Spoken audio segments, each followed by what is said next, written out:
আজকে রান্না করব সর্ষে কাতলা। আর এই হলো কাতলা মাছ, ভালো করে ধুয়ে রেখেছি আর কড়াই বসিয়ে দিয়েছি গ্যাসে।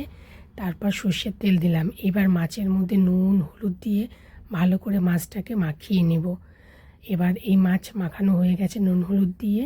কড়াইয়ের ভেতরে যে আমি আগের থেকে তেল দিয়ে রেখেছি, এবার তেলের মধ্যে এই কাতলা মাছটা ভাজা করব।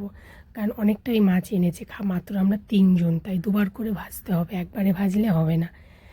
আর প্রথমে আমি 4টে মাছ আগে ভাজা করে নিই। এবার এই হলো মিক্সিতে সর্ষেটা পেস্ট করে নেব। সর্ষে মিক্সির ভেতরে আমি সর্ষে দিয়ে দিয়েছি, কাঁচা লঙ্কা দিয়েছি, একটু নুন দিলাম। নুনটা দেওয়ার কারণ হচ্ছে যাতে সর্ষেটা তেতো না লাগে, তাই নুন দিলাম। আর অল্প পরিমাণে জল দিয়ে দিলাম। আর এদিকে মাছ ভাজা কড়াইতে হচ্ছে, মাছটা একটু অল্প কড়া ভাজবো।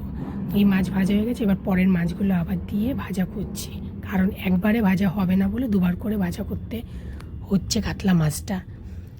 এবার মাছটা ভাজা হয়ে গেছে, এই যে মিক্সিতে সর্ষেটা পেস্ট করে নিয়ে এসেছি। এবার এই যে হচ্ছে মাছ ভাজা, নামিয়ে ফেলেছি। এবার মাছ ভাজার তেলের ভেতরে আমি এই সর্ষেটা দিয়ে দেবো। আর আগে থেকে সর্ষেটা আমি নুন হলুদ সব কিছু দিয়ে মাখিয়ে নিয়েছি। আর এই তেলের ভেতরেই সর্ষেটা দিয়ে দিলাম, মানে মাছের তেলের ভেতরে দিয়ে এই সর্ষেটাকে ভালো করে এবার নাড়াচাড়া করে নেব। করার পরে একটু পরিমাণ জল দেব, জলও দিয়ে দিয়েছি। এবার কাঁচা তেল, সর্ষের মধ্যে একটু কাঁচা তেল দিয়ে নিলাম। যখন মশলাটা মানে এই মশলাটা যখন একটু টকবক করে ফুটবে, এবার এই মাছের ভেতরে এক এক করে মাছগুলোকে আমি সাজিয়ে দেব। সব মাছ পুরো একদম চারিদিকে সাজিয়ে দেব, দেখতে যাতে মশলাগুলো ভেতরে ঢোকে। এই যে এক এক করে সব মাছ ছেড়ে দিচ্ছি। আর ঝোলটা টকবক করে কেমন ফুটছে দেখো। আর কিছুদিন আগে আমরা ঘুরতে গিয়েছিলাম, তোমরা জানো।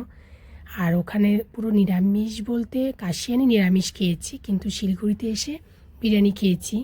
কিন্তু মানে মাছের, বাঙালিদের বলে না মাছ মাছ হচ্ছে প্রিয়।